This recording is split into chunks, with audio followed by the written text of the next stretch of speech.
Have you turned out a bit like your parents and you're really wishing you hadn't? Because I can guarantee there's unconscious parental patterns that are playing out in your business. Every amazing leader, entrepreneur, wealthy billionaire, gazillionaire, all of them have people that they look to for support. There's nothing wrong with getting a mentor. Get somebody to help show you your blind spots. See your failures as the blueprint and the roadmap for how you're going to create moving forward. It can be really valuable to know what your self-sabotaging behaviors are. This alone could literally 10x your business. Welcome, wisdom keepers, soul tribe, and new earth leaders to Soul Temple, your haven for self-discovery and growth. I'm Blythe Langford, and I am your guide to finding yourself and your true purpose. Together, let's shift from feeling stuck and misaligned to living a life of purpose and prosperity. Are you a high achiever that has these things sometimes come up and prevents you from fulfilling the tasks that you're wanting to do? Or you get to this place where you're like, yes, all this money's going to come in. I know my business is doing amazing. And then for some reason, before you even got the money in the account, all of these bills tend to pop up. Or you know that you really need to have a really early night so that you can be on your full-on A game the next day. And there's some little critter in your brain that sabotages you. Or potentially you go into your business knowing that everything is going to be amazing, you're going to have the best day, and then something triggers you and it sabotages you and puts you on a completely different trajectory and it just completely screws with you. Or maybe you turn to numbing out and sabotaging behaviors that you know are ineffective, and you don't know why you keep on turning to them. Like maybe for you, it's alcoholism. Maybe for you, it's shopping, gaming, shopping online, going out with friends, all of these things when you know that there are tasks that are so important for you that would actually make such a big difference in your business or for you as a leader. It can be really valuable to know what your self-sabotaging behaviors are. And the reason that this can help you is because this alone, without doing anything else in your business, could literally 10x your business. It could 10x your leadership skills, and it could create that team connection where it really brings everybody together and has a team that never wants to leave your business, that is constantly innovating and growing for you. So working on your self-sabotage is everything. It will literally change your inner world and your business world. So highly recommend you listening to this whole episode in its entirety because it is excellent. I'm sure it will be. So let's dive in. High achievers, let's go into your self-sabotage. Now with self-sabotage, there's generally unconscious behaviors that are underlying, and they're due to many different reasons. One of the biggest reasons I personally believe is the unconscious rapport that we want to have with our family members. So when we are brought up, we are witnessing day in, day out, our family relate to business, money, wealth, their confidence, all of these different things. And as we witness them as business owners and leaders, especially if our parents were business owners or entrepreneurs or leaders themselves, we have unconscious programs that they have literally programmed us with as children. And if they had issues with their money, with their wealth, with their teams, with their businesses, then these are the unconscious patterns that you will have running your business as well. And you can say, Blythe, as if, oh my gosh, my parents were terrible with money. And I always used to say, I am never going to be like that. I'm not going to be like them. Cool. How's that working out for you? Have you turned out a bit like your parents? And you're really wishing you hadn't? Because I can guarantee there's unconscious parental patterns that are playing out in your business. Another one is that really creates self-sabotage is our underlying fears and insecurities and past traumas. So these are things that have also happened to us in our early stages of development, and these patterns are literally recreated each and every day in our business and our leadership. So it's really important to do past work on ourselves so that we can heal this or at least become aware of it. And so that when these triggers and our sabotage behaviors and patterns start to pop up, that we've got tools and we're able to reparent ourselves in that exact moment and actually catch our sabotage for what it is. It's just this younger version of ourselves that are unhealed. And so many business owners right now are going to be like, I don't have fucking time. I'm not going to do inner child work. It's so stupid. Oh my gosh, I'm working on wealth, not working on my past stuff. It's not even trauma. They're just things that happened to me when I was growing up. Cool. How's your self-sabotage going? Cool. How do you feel about your business? Are you still in scarcity with time or money? If so, then your past is creating your future. So let's look at these patterns for what they are so that you can have some awareness around them so that you can manifest exactly what it is that you want in your life without any interruptions from the internal programs that are keeping you stuck and sabotaging. Self-sabotage can come up in many different various forms. It can look like procrastination or needing to get it perfect before you actually do that thing. It can, this is a really hard one for so many people. It was for me too. Actually avoiding success. We are constantly doing things that we think are going to create success, but subconsciously we are repelling it and rejecting it so much so that we can stay in greatest rapport with our loved ones. It's so yuck until we understand it, and then we can fall in love with it and nurture it, and it can be the greatest gift for our wealth and what we are actually here to create moving forward. For some of us, it can look like taking risks. When we are in a scarcity response or a nervous system response, we take really stupid risks. We don't look at all of the elements. We're like, yes, spirit told me, or yes, I'm fully in alignment. I'm just going to choose this thing. It's like, that was a fucking lesson, wasn't it? Really didn't need that thing. So yeah, it can look like taking too many risks. Or it can often stem from internalized beliefs or organizational cultures that discourage risk-taking, failure, or innovation. Because I know as an entrepreneur and leader like myself, many of you take risks, and it's really important that we do, or else we stay stuck like everybody else. But it's about having those risks be the birthplace and the stepping stone to where we actually want to go, where the business innovation needs to be, rather than it becoming from a place of setting ourselves up to fail rather than succeed. So it's about looking at ourselves and what's under the covers so that we can know what we are doing and actually make informed choices that aren't going to sabotage us. Now, I want you to keep in the forefront of your mind, and I know as a business owner and leader that you probably already do, but without trying, without any failures, we're already failing. And trying and failing is the best step to success, because you and every other amazing entrepreneur and leader, if they don't fail, they will never grow. Our failures are our initiations into life. Our failures are what help us understand and have a blueprint for what we're going to do next in our lives. So never judge your failures as negative. See your failures as the blueprint and the roadmap for how you're going to create moving forward. And then, of course, where you had lack or misunderstanding or non-understanding of what your failures were, get somebody to help show you your blind spots and where you couldn't see. And remember, there's nothing wrong with getting a mentor, and every amazing leader, entrepreneur, wealthy, billionaire, gazillionaire, all of them have people that they look to for support to help them see their blind spots. And we call this a dual approach.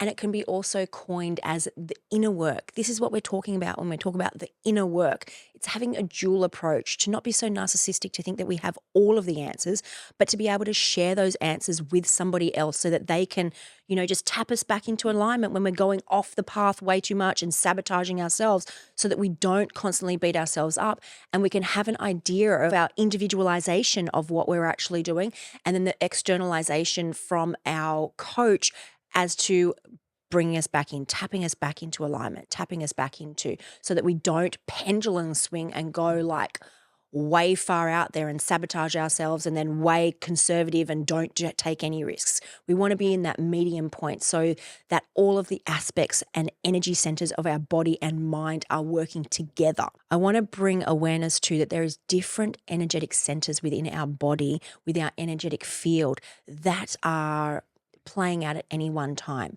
So with the work that I do as a coach and as a transformational leader and many other coaches out there, it's not about just working on the mind, or it's not just about working somatically with the body. It's not just working on our wealth or our spirituality, which are one and the same, or our relationships.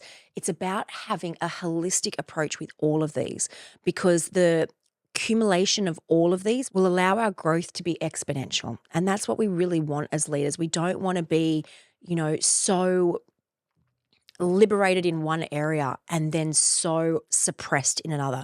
We want to have this beautiful inner harmony, this holistic approach, and aware of ourselves at every single layer and level. So it's really important to work on the somatic levels, the emotional levels, the physical levels, the spiritual levels, so that we can raise this awareness and see where these sabotaging behaviors are actually stuck. Because sometimes they are stuck somatically, sometimes they are stuck physically, sometimes they are actually an energetic block in our spiritual nature that comes through our lineage or society traumas that we don't even know is playing out in our own being. Or sometimes it's an emotional imprint from our experience in conception or the first 7 years in our development.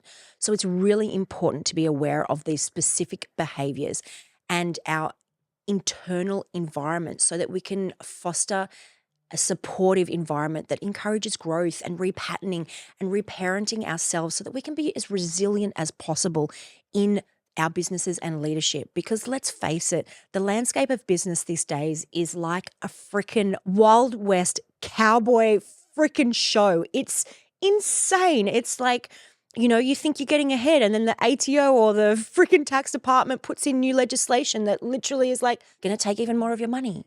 Or there's a new regulatory body that is going to take even more of your money, or your insurance triples. So we need to be as resilient as possible so that when these things pop up, we've got a game plan. We're not so rocked by the external world that we're put into a trauma response and we're again slipping into our self-sabotage. So it's really important that we strengthen our grit for our internal compass. I just want to help you become aware that there are so many studies and research-backed evidence strategies to help individuals stop self-sabotaging. And I use a lot of these with my clients, so I just want to run through a few of them with you, which I think will be really supportive for you. The first one is unconscious rapport programs. Now, I did mention this before, and this is the underlying blueprints from our family line or our caregivers, or those that, if we were raised in potentially an orphanage, or I know that's not very common these days, but a boarding school, maybe potentially raised by nuns that had no affiliation with money or personal growth, only spiritual development, or, potentially dogma of a religion, then that is some unconscious programming that's gone within you. So the first thing that we want to do is become really aware of these sabotaging keys and help to create a resolve around this patterning. So in my programs, what I do is we have a process, and a few processes actually, to help you figure out and heal this trigger. Once you start to look at these inner triggers and actually see what's been going on in your past, then you have a completely different perspective. This perspective allows you to use your trigger rather than to your detriment, but to your attriment, to be able to be used positively. Because once you can start to feel it, because you'll literally, once you start to work somatically, you'll start to be able to feel this come up within you. And instead of it overcoming you, because a lot of the time these patterns can overcome us. And it's like, how did I even end up here? How did I end up buying $1,000 worth of clothes? How did I end up out for dinner with my friends drinking and I'm on my 5th cocktail? How did this happen when I have to be up at 6 a.m. tomorrow? We want to be able to catch ourselves before these things happen. So when these things arise, these self-sabotaging things arrive, then you've got tools to be able to work through this. Now, another somatic tool that I absolutely love and teach with all of my clients is somatic rebirthing breathwork. This is yum, yum, yum, game changer. It will allow you to somatically go to the depths within you so that you can see these old patterns. And what we can do is use the breath, this rebirthing somatic breath work, to see these unconscious patterns and rapport and to begin to integrate them into your being so they no longer control you. Now, I've got some free already existing breathwork sessions on my YouTube channel that you can go into, and I would love you to use them. So use them, and before you use them, write an intention for yourself. So your intention might be, I want to connect to the unconscious rapport that is keeping me stuck or self-sabotaging. And you can do that before you do the breathwork session. And during your breathwork session, 9 times out of 10, that will actually come up for you. So you'll be able to tap into this old part of you, or this experience that happened younger in your childhood, or maybe it happened in when you're in utero, in the womb, happened to your mother, that has actually been the self-sabotaging place, the birthplace of your self-sabotage. And you can use that and start to heal that, because once you bring awareness to this deeper layer of yourself, it just needs the attention. It just needs to be seen 9 times out of 10. So then it doesn't keep on running and ruling your life. Other times it needs maybe a few sessions, and maybe not just the somatic release, but maybe an energetic release, or maybe a physical release to be able to be worked on. So that's what we'll dive into a little bit more as well. Now, number 1, a mindfulness-based intervention and techniques such as vision boarding are amazing to help you on your path as well. You may have seen a study by Shapiro in 2006 that demonstrated that mindful-based interventions can really reduce self-sabotaging behaviors by increasing self-awareness and acceptance of the thoughts. And that's the most important thing, is accepting the thoughts and emotions when they come up, so that we don't judge ourselves, because mindful practices can really help individuals respond to challenging situations with greater clarity and resilience. So a practice that I used to give to my clients a lot, and depending on where they're at, is this allowing process. So we just allow whatever's coming up with compassion rather than judgment. And so, like, let's say during a day, we've just binge eat, or we've just spent $1,000 on shopping, and we're just like, oh my gosh, did I just do that? Or we ended up having those 5 cocktails when we've got a really important meeting coming up. Rather than shaming ourselves, because shaming ourselves is the biggest negative spiral we can go on, just allowing ourselves to be like, whoa, I did that. Okay, awesome. A younger part of me just really needed some attention. Gosh, I love you. It's okay. You got it. You got that attention. Let's tomorrow sit with each other, and I'll sit with you, and I'll nurture you and protect you and give you some space and some time, so that you can be seen and heard, and you don't come up and sabotage my day, because sabotage our day, because we are one and the same. So starting to integrate these parts of yourself will make your life so much easier. Allow will grow the resilience that you're actually after. And the first step to develop awareness of the self-sabotaging behaviors and their underlying triggers is by working with somebody who can help you see your blind spots. A coach can really help you identify recurring patterns such as procrastination, fear of success, or self-criticism through reflection and journaling exercises, mindfulness, somatics, all of those things. You can begin to recognize when and why these behaviors occur, and future forecast them. So when they do arise, you can set yourself up to manage them, so that you set yourself up to succeed each and every time. So the sabotage doesn't come to light. It's literally, when it comes up, it's worked on, it's accepted, it's allowed. You have something else that's going to really help you regulate your nervous system, so you're not in that primal response, and then you can get back into what it is that you want. For me, sometimes it's literally just noticing where I'm at and just catching the thought coming up, going, oh, I love you, little one. Oh my gosh, it's okay. Don't worry. We're safe. Because for me, my core wounds are getting it wrong and feeling unsafe, right? So I really need to remind myself, in this younger part of myself, that I'm safe, that what we're doing, it's okay, that we're not going to get it wrong. We're not going to be ridiculed. And if we are, I've got me. It's okay. I'm okay. And that my greatest growth actually comes from people's ridicule, because so many people are like, oh my gosh, I'm so scared of getting it wrong. Fuck it. I'm just going to say that I'm going to get it wrong all the time. That's what I do. It's okay, because I'm going to get it wrong. And so then if I'm getting it wrong, I'm always getting it right. So we figure out what is the polar opposite to our core wound and to our self-sabotaging behavior, and we work with it, and we make it fun and playful. And when it can be a game, oh my gosh, it literally just dissolves, because it's a younger part of ourselves that doesn't know how to play. So once we can play with it, this little inner part of ourselves becomes like our greatest gift, our greatest ally, and a resource that we can actually be like, okay, we're going to have a really fun day today. We're going to get everything wrong. We're going to play with it. And that's what's going to make it right. And the little part of ourselves is like, oh my gosh, party, let's go. Like we literally can shift our mindset and this inner critic. So yeah, give that one a go. Another really amazing, such a vital tool is goal setting and implementation strategies. So I really love to work backwards. I don't know if it's because I'm dyslexic, but I also think that it's more because if you don't know where you want to end up, how can you plan for something? It's like going for a running race without putting on your shoes. It's just, I don't know, start with go there to the greatest outcome possible for you. Like, what do you actually freaking want to achieve and why? What is your why? Why do you want this? What is the difference that you want to make on this earth? Because if you're just going into your business every day, I just want to make another 10K, I just want to make another 10K, I just want all of my staff to do it. Nobody knows why. It's so freaking confusing. And it's also just become so head-led that nobody wants to stay in your business long term. So figure out your why, your greatest outcome for what it is that you want. And then once you've got your greatest why, you can chunk backwards. So you've got your outcome.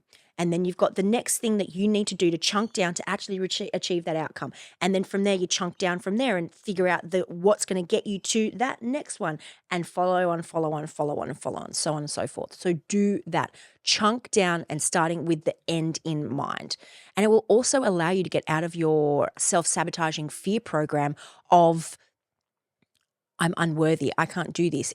And problem solving skills. It'll actually allow this inner part of you to go, oh wow, I can actually figure all this stuff out. And as I believe more, people succeed when they really know the end game. And make sure that they're manageable steps for you. You want to make sure that you're setting yourself up to succeed in every single element. Now, there was a really beautiful study done in 2006 by Sherman that highlighted the effectiveness of implementation and intentions in achieving goals and reducing self-sabotage. Setting specific goals, like super specific, and creating detailed plans for achieving them can enhance motivation and focus, thereby minimizing self-defeating behaviors. So give that one a go. And like we said before, the self-compassion practices. Oh my gosh. So vital. Now, I love meditation because it allows me to just sit in my space, sit in my internal dialogue and know what is going to sabotage me for the day. Like there's so many different types of meditation, but for me, reflection and allows me just to see what is going on in my brain.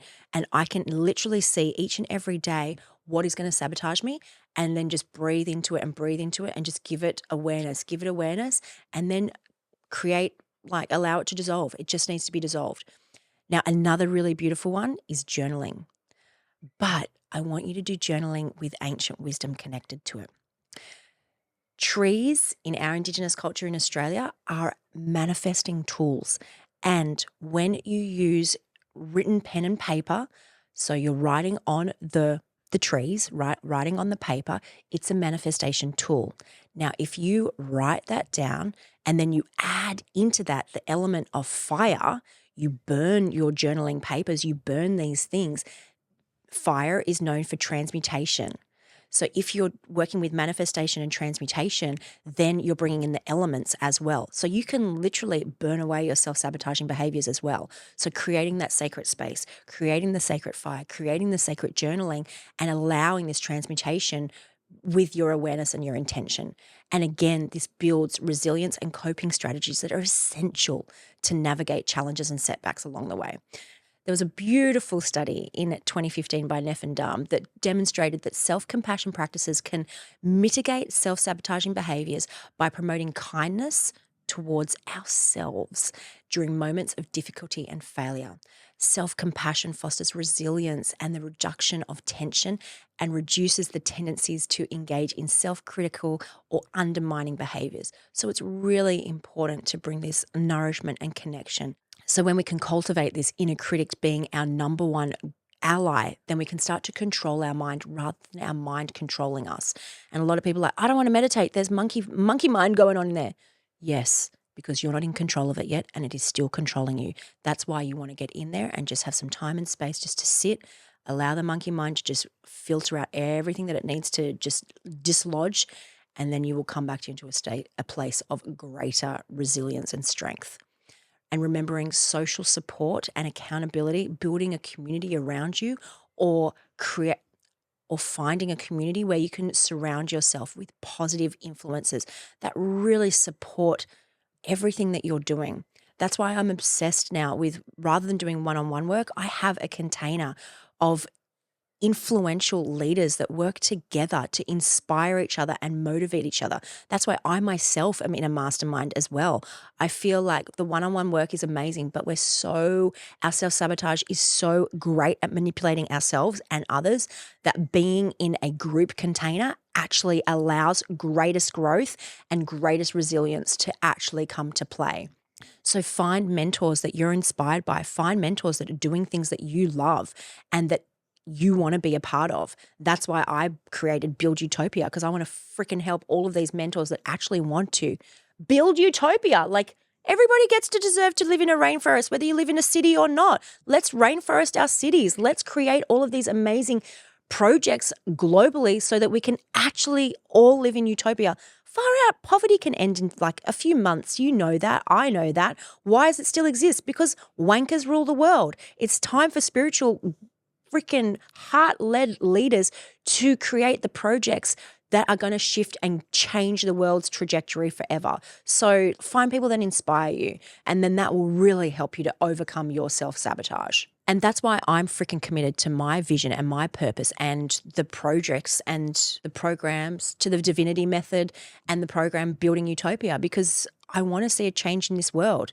And for anybody that feels passionate about changing this planet and feels like they want to work with other aligned leaders, then DM me, reach out. You can find me at Blythe Langford on all platforms. I would love to have a conversation with you about this, and it might not be an alignment for you, and that's totally cool. At least I can put you in touch with somebody that will be more in alignment with you. But for those special few people that are in alignment to work with me on my programs, then let's go, because, you know, the 80 years left of this Earth's trajectory, like, we need to be working on this now. We're not getting any younger. The time is right now. So step in, step up, let's go. And for anybody else that's not going to be reaching out, that's absolutely cool. Please let me know in the comments below what really is going to be supportive for you in your business and your leadership. And what do you want to try? Or what have you tried in the past that was really successful? Let us know, because then other people will get inspired from what you've done. Or what is it that you really want to have massive growth in and that you really want to challenge yourself? Let me know in the comments below. And I look forward to seeing you on the next episode. Much love. Thank you for joining me on Soul Temple. If this episode spoke to your soul, I would love your support with a 5-star review on Apple Podcasts and Spotify. And do not forget to subscribe on your favorite platform. But don't let your journey end here. Connect with me and my like-minded community of souls at Blythe Langford on all social platforms. I really look forward to diving deeper with you on your journey.